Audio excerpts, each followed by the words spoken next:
You've experienced a stroke, and I know you're concerned, but I don't want you to be discouraged. I'm glad you're here. We really can help. Today we're going to talk about modern stroke rehabilitation. Strokes used to be deadly, but now if you live near a good hospital, almost every stroke victim now survives. Strokes used to destroy quality of life, but that's no longer necessarily true, as long as you can actively participate in a good stroke rehabilitation program. Your stroke rehabilitation will be very different from what we could offer even a few years ago.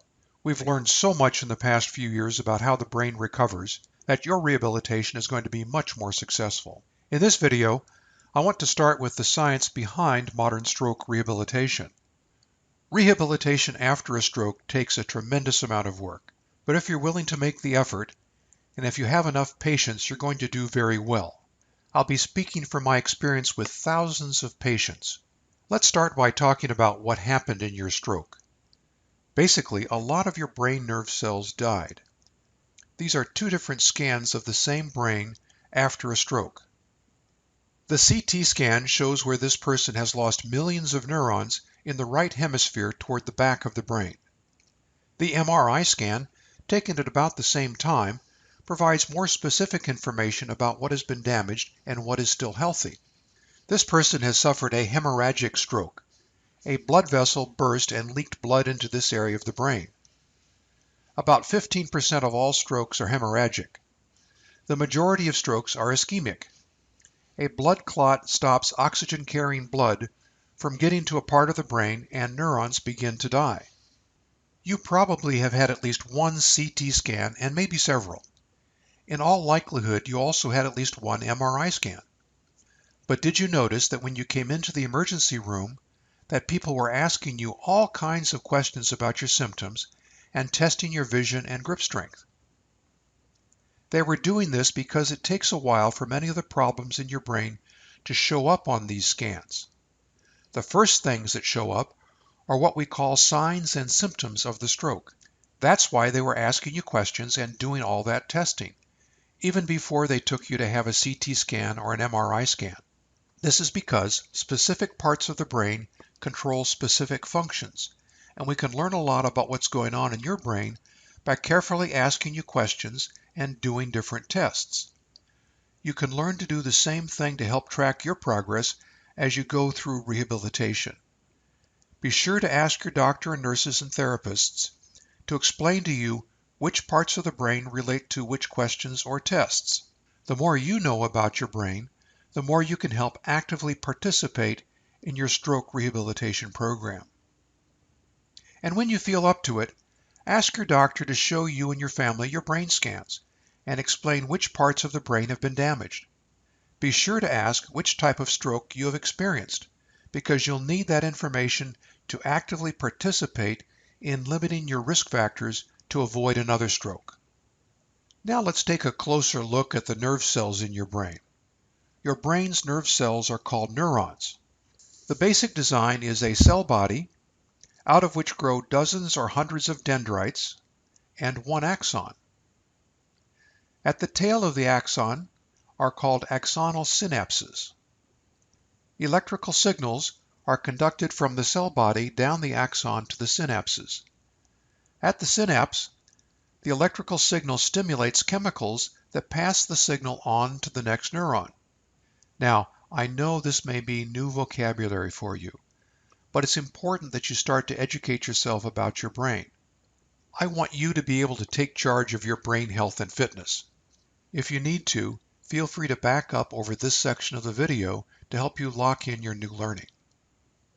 This is a simple model of how neurons connect to each other. Neurons can have from 1,000 to 30,000 connections to other neurons. Isn't that amazing?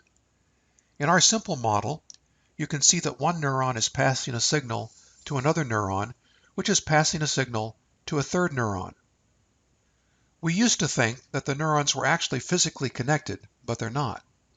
What we didn't know for a long time was that the synapse gap is so small that light waves are too big to squeeze through.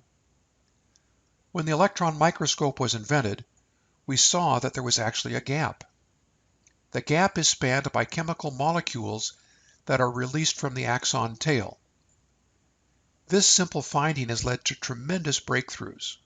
For example, one of the causes of depression is not having enough of these chemicals to pass the signal along. Medicine to help build up the chemicals can help improve the person's mood and clarity of thinking. This is important for you to know because there are many other things besides medicines that can increase the synaptic chemicals. Proper nutrition and exercise and sleep all affect the availability of chemicals at the synapse. You need to know this because you're in charge of your nutrition, you're in charge of your exercise, and you're in charge of your sleep. Am I right? I like being right about this because I want to make it clear that to the degree that you participate in your rehabilitation by getting proper nutrition and exercise and sleep, you're going to take care of your neurons and synapses. You're going to do very well. Before we go on, let's take a closer look at the synaptic cleft or gap. This is where those chemicals pass the signal along. Each chemical molecule is shaped differently. In this case, they're round, but that's just to keep things simple. The point is that the shape of each molecule matters. The shape of the molecule helps it to fit into the specially shaped slots of the receiving neuron. It's like a key in a lock. If the molecule isn't the right shape, it won't go in and pass the signal along. So it's not just a question of having enough chemicals at the synaptic cleft. You've got to have the right chemicals, which means that you need to use the right medicine. We are getting better at giving patients the right medicine. But if you've had any medicine for depression, you know that it's still somewhat of a guessing game. Be patient and work with your doctor to get you set up with the right medicine. The more specific you can be about the effects of the medicine, the better your doctor will be at getting you set up properly. Neurons link together to help take care of you into neural networks. This is a picture of the neural networks in your brain. Although these each look like individual fibers, each fiber is a combination of several million axons. This would be like what an astronaut would see looking down at the American interstate highways from outer space. Only the interstates show up. This is somewhat more precise, showing nerve bundles that are made up of a few 100,000 axons, kind of like the main streets in a major city. And here we have the individual neurons and neural networks. This would be like Google Maps showing you all the sidewalks in your neighborhood. In addition to helping you do what you want to do, neurons are always developing. As they're developing, dendrites and synapses are fragile and can be damaged and destroyed by stress chemicals, so they need to be protected. A middle-aged adult has approximately 100 billion neurons. Each neuron averages about 10,000 connections. Isn't that amazing? So even if your stroke caused you to lose millions or hundreds of millions of neurons, you've still got a lot left to work with. The linking up of the neurons is called neuroplasticity. This is the branching of dendrites and axons among neurons. Neuroplasticity is constantly pruning away neurons and linking neurons with other neurons to help you do what you want to do. Neuroplasticity is guided by experience. It occurs in response to demand. The more you do a meaningful task, the stronger the linkages. When you stop using a neuron, the linkages gradually become weaker. It's use it or lose it big time. Stroke rehabilitation harnesses your neuroplasticity to help you put life back together again. It does this by giving you thousands of just right challenges. A just right challenge is a task that's just beyond your current ability level. A meaningful task that's not too far beyond your current ability level will harness your neuroplasticity. You'll gradually develop the ability to handle that challenge and then move on to another just right challenge. Your doctors and therapists will help you learn how to do this. And after you're discharged from active care with them, you'll need to keep doing it yourself. The key is repetition. Practice, practice, practice, which will harness neuroplasticity to improve your ability. And you use these JRCs to harness your neuroplasticity in order to develop what's called cognitive reserve capacity, or CRC. CRC is the excess ability that you have that gives you a buffer to use as you age, kind of like the reserve in a gas tank. But it's a lot more important than the reserve in your automobile gas tank, because when you run out of gas in your car, you can just pull over. It's more like the reserve in a small airplane. When you run out of fuel up in the air, you can't just pull over.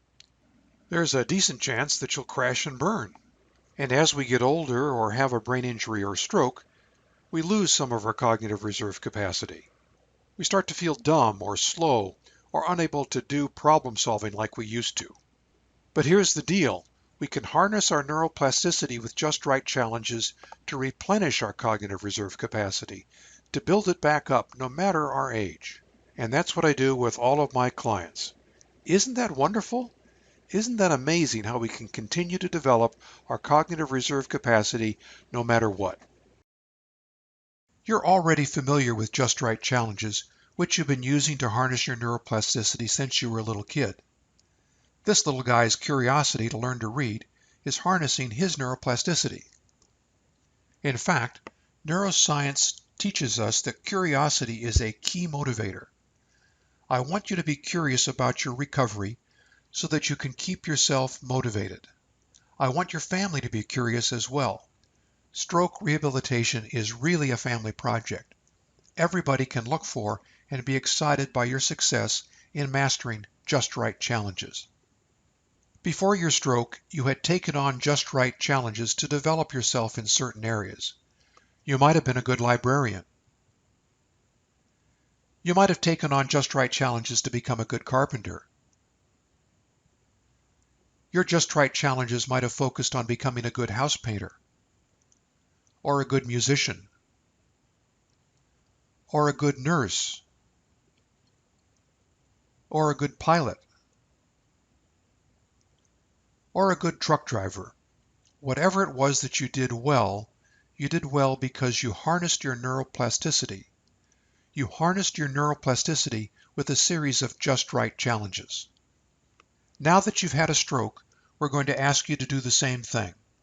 For the next several months, stroke rehab is going to be your job. You're going to look for and take on thousands of just right challenges. It's going to be hard. It's going to take patience. It's going to launch you into an amazing experience. I hope you can hear the enthusiasm in my voice. One of the best and early examples of recovery after a stroke is described in a story about PEDRO BACH-Y-RITA and his family. In 1957, PEDRO, a New York college professor, experienced a severe stroke that paralyzed the right side of his body and made him unable to speak. His son George was a medical student. George moved his father into his home and encouraged him to do as much as he could on his own. For example, every day for months, PEDRO sat in the garden trying to pull weeds with his non-functional right hand. George and his medical school roommates worked with PEDRO several hours each day, practicing basic activities such as washing his face and dressing. Over several months of intense repetition, PEDRO gradually improved. 2 years later, he was able to return to work as a college professor. He died of a heart attack 5 years after that, while he was on a hike in the Andes. Dr. MARIAN autopsied PEDRO's brain and found that the brain areas for talking and walking and hiking in the Andes were completely missing. Through the hard work that PEDRO had put in, supported by his son George and his medical school classmates, PEDRO's brain had rewired. PEDRO's brain had recruited other parts to do the job that needed to be done. This was a powerful example of the potential plasticity of the brain and the utility of just right challenges. Inspired by PEDRO's rehabilitation, another son, Paul BACH-Y-RITA, became a rehabilitation medicine physician who specialized in neuroplasticity. To demonstrate how broadly neuroplasticity works, he even helped blind people use tactile sensation in their tongue for the loss of vision. Videos are available online of his work and the experiences of his patients and people successfully treated by physicians and rehabilitation specialists he has trained. Some of the most impressive include videos of mechanisms that he developed to help blind people substitute tactile sensation in the tongue for loss of vision and return to mountain climbing. It's really amazing. I encourage you to look these up. Another great example that can provide good lessons for us is what happened to Jill Bolte Taylor and her mother. Jill is a brain scientist who suffered a severe stroke at age 37. She has written a wonderful book and presented an excellent TED Talk called My Stroke of Insight. I highly recommend both of them. Jill's book is especially helpful because it illustrates several important points. First, her rehabilitation occurred in the context of love. In her book, she describes how her mother came to the hospital and crawled into bed with her, holding her in the arms of love. Based on what we now know about neuroscience, we realize that this was wonderfully brain protective. Second, Jill developed values-based goals. This helped her identify a purpose in life greater than herself. This greater purpose gave meaning to each and every task that was assigned to her in rehabilitation. Dozens of times each day, she was faced with these just right challenges. As she mastered these, she gradually harnessed her neuroplasticity. Third, Jill's rehabilitation took about 8 years. That's an awfully long time, isn't it? That's one of the reasons it's so important to have a counselor who can help you maintain your motivation. So, how can you get started? Well, of course, you need to talk to your doctor and get back into rehab. But the most important thing that you can do on your own is to practice working on your sleep. Sleep is brain therapy. When my clients ask me what to do, I tell them the most important thing that they can do to help heal their brain is work on their sleep. And that's because everything works better with brain restorative sleep. What is brain restorative sleep? It's cognitive behavioral therapy for insomnia that I have focused on the kinds of things that people who have had strokes or brain injuries need. It's a structured educational program with self-monitoring to promote natural sleep. And every brain needs sleep, especially damaged brains. If you have had a brain injury or stroke and can start getting 6 sleep cycles every night of high-quality sleep, you're going to be amazed at how much better you feel, how much better you do. It really is amazing. So let me wrap up by making this offer to you. This is a self-paced online course at this URL, bit.ly/ChicoBRS. If you use the Chico password, you can get a 50% discount off the $100 normal price. Thanks for your attention. Take care now.